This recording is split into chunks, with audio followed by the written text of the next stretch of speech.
नमस्कार, मेरा नाम है डॉक्टर पुरु धवन और आज इस वीडियो में बताऊंगा कि किस तरह से आप पैरालिसिस के पेशेंट अपनी कॉन्स्टिपेशन को हटा सकते हो।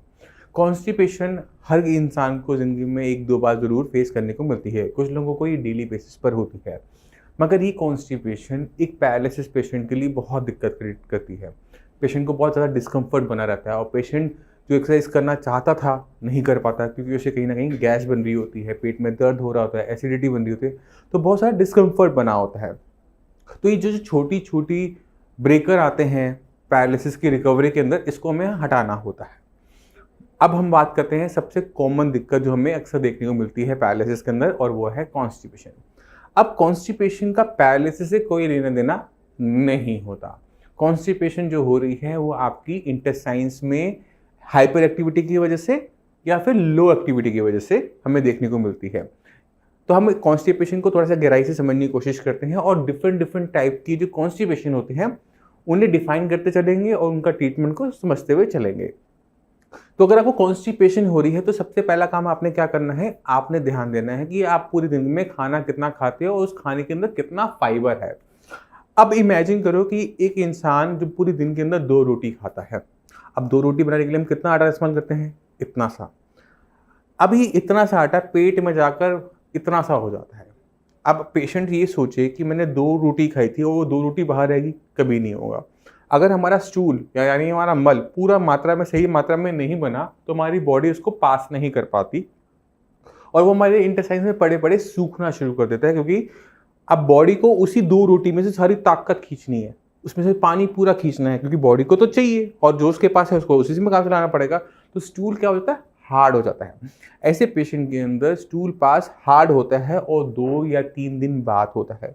अगर 2 या 3 दिन में स्टूल पास नहीं होता तो चौथे दिन दस्त लग जाते हैं और पेशेंट का जो इंटेस्टाइन्स में जो स्टूल है वो पानी के साथ बाहर आ जाता है।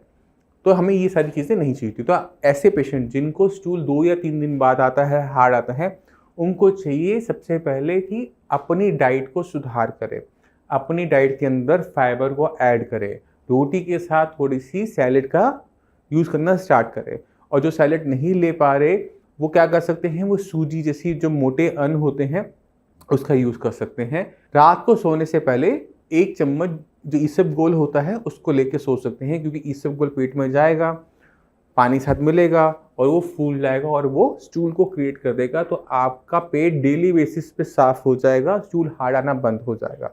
दूसरा तरीका क्या है कि फाइबर के साथ अगर आप रात को थोड़ा सा दूध की मात्रा बढ़ा देते हो, फुल क्रीम की, गाय के दूध की, तो अगले दिन थोड़ा सा लेग्जेटिव वर्क हो जाता है, मोशन आराम से क्लियर हो जाती है, जो हार्डनेस है वो खत्म हो जाती है। तो पहला काम क्या करेंगे, पहले हम उसे बल्क देंगे, यानी उसे एक मास देंगे, उसको वजन देंगे स्टूल को। दूसरा, उसे आराम से पास करने के लिए उसमें थोड़ा सा ग्रीसिंग करेंगे। और ग्रीसिंग कैसे करेंगे? उसमें हम करेंगे नेचुरल फैट की, और वो हमें मिलता है मिल्क से। ये हुई फर्स्ट स्टेप की जो कॉन्स्टिपेशन है उन पेशेंट के लिए आराम। अगर आपकी प्रॉब्लम से सॉल्व हो जाती है ठीक है, अगर इससे ठीक नहीं होती तो फिर वहाँ पर जाकर हमें थोड़ा सा मेडिसिन को ऐड करना पड़ता है। तो जो हम सुनते हैं कि इसबगोल खा लो, पपीता खा लो, दूध पी लो, ये सारा कुछ आपको पहले ट्राई कर लेना चाहिए, इसके बाद ही मेडिसिन का नंबर आता है। अब चलते हैं दूसरी टाइप की कॉन्स्टिपेशन के अंदर। उसके अंदर हमें समझना होता है कि स्टूल चिकना आता है, उसमें चिपचिपाहट होती है और हर बार खाना खाने के बाद जाने का मन करता है, और जब हमारा मन करता है हम जाते हैं, होता पूरा नहीं है, फिर भी पेट भारी भारी महसूस करता रहता है। कभी कभार खट्टे डकार, गैस, एसिडिटी बहुत ज़्यादा बन रही होती है। ये जो कंडीशन होती है इसको हम कहते हैं कोलाइटिस। ये तब होती है जब हमारी इंटेस्टाइन्स के अंदर स्वेलिंग आती है। इसको थोड़ा सा गहराई से समझने के लिए आपके स्क्रीन पे इंटेस्टाइन का डायग्राम है, तो देखो ये आपकी जो कॉलोन है, अगर इनके अंदर सूजन आ जाएगी तो क्या होगा कि इंटेस्टाइन्स अपने आप को बचाने के लिए एक सिक्रीशन को पास करेंगी जिसे हम कहते हैं म्यूकस। अब यही म्यूकस घूमता घूमता जब स्टूल के रस से बाहर जाएगा तो चिपचिपाहट के साथ मल निकलेगा। कभी कभी वो बहुत ज़्यादा बदबूदार होता है, कभी कभी वो पेट में दर्द करता है और अक्सर यहाँ पर हल्का का भीना भीना दर्द होता है। इसके अंदर खाई हुई मेडिसिन काम नहीं करती, खाया हुआ खाना काम नहीं करता, पेशेंट के अंदर वीकनेस आती रहती है, कमज़ोरी महसूस होती है, कंधों में, कमर में, पिंडलियों में थकावट महसूस होती है, दर्द होता है। तो आपको समझना है कि ये जो कॉन्स्टिपेशन है, जिसे आप कॉन्स्टिपेशन कर रहे हो, वो कॉन्स्टिपेशन नहीं है, वो कोलाइटिस है। और कोलाइटिस को सही ट्रीटमेंट की बहुत ज़्यादा ज़रूरत होती है। तो ये 2 मेजर फ़र्क को आप समझो, एक है स्टूल का हार्ड होना, एक है स्टूल का सॉफ्ट स्लाइमी चिपचिपाहट के साथ आना। ये 2 मेजर टाइप की जो कॉन्स्टिपेशन से अगर आप ग्रसित हो और आप पैरालिसिस के भी शिकार हो, तो आपको उस पे सही तरीके से काम करने की ज़रूरत है। अगर आप कोलाइटिस के शिकार हो तो अगर आप साइंस इंजीनियरिंग से ट्रीटमेंट ले रहे हो, तो आपने अपने डॉक्टर को आज ही फ़ोन करना है और बताना है कि आपको कोलाइटिस की दिक्कत है। कि कोलाइटिस के पेशेंट के अंदर एब्ज़ॉर्प्शन, यानी हम जो भी खाना खाएँगे, जो भी मेडिसिन खाएँगे, उसकी एब्ज़ॉर्प्शन में दिक्कत होती है। जब वो एब्ज़ॉर्ब नहीं हो पाती, वो मेडिसिन या खाना ब्लड में नहीं आ पाता और वो बॉडी को एनर्जी दे नहीं पाता।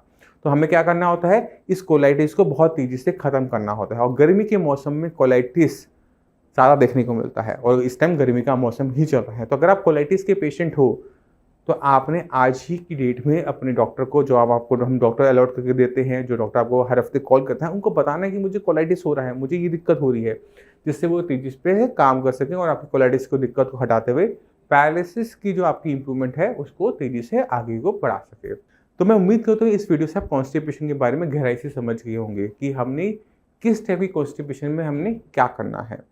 अब इसी के साथ आप सभी से चलने की आज्ञा चाहूँगा। मिलते हैं अगले वीडियो में, तब तक के लिए नमस्कार।